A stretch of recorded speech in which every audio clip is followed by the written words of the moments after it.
Bonjour à tous. Lors de cette vidéo, nous allons créer notre bloc PID. Alors pour créer notre bloc PID, on va dans Ajouter nouveau bloc. Alors on va pas prendre le bloc OB1, le classique. On va prendre ici le bloc un OB d'alarme cyclique. C'est marqué. À quoi ça sert? C'est l'OB30. Les OB d'alarme cyclique permettent de démarrer des programmes indépendamment du traitement cyclique du programme dans des intervalles de temps périodiques. Donc nous, le temps de cycle sera de 100 millisecondes. Donc on fait OK. Voilà. Donc je l'ai mis ici. Voilà, mon OB30 il apparaît là. Et après, je vais prendre une instruction.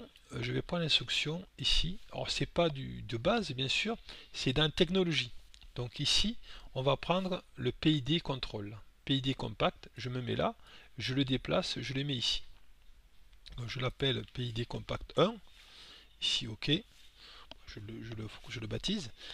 Toujours pareil, pour avoir de l'aide, ça va être pratique. On appuie sur la touche F1 du clavier et on a l'aide qui va apparaître. Alors l'aide, elle apparaît ici. Donc on voit ici l'algorithme PID, hein, et on voit ici le bloc fonctionnel PID compact. Voilà, ça peut nous intéresser. Alors moi je ne vais pas rentrer dans les détails, je ne suis pas un spécialiste d'ailleurs, loin de là, du PID. Et ce qui est bien, c'est les différentes paramètres d'entrée du PID, donc les différentes ici entrée là, set point, input, input PER, on a une explication ici. Par exemple, cette pointe là, c'est consigne du régulateur PID automatique et c'est du réel. Voilà. Si on met du int, ça marche, ça fonctionnera pas. Nous, on a vu lors de la dernière vidéo, c'était du réel.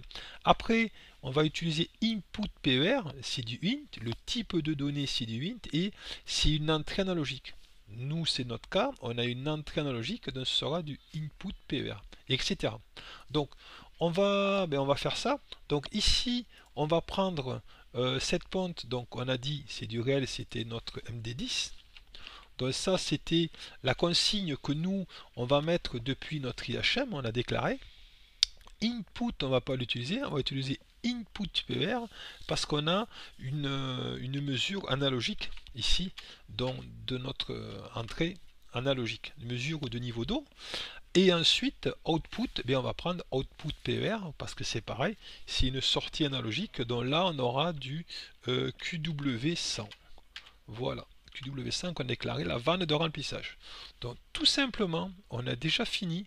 Voilà pour simplement notre bloc PID. Alors bien sûr, maintenant, on va rentrer dans les paramètres et vous allez voir, par rapport à d'autres constructeurs, hein, pour Schneider, pour ne pas les citer, vous allez voir que sur TIA Portal, c'est très simple.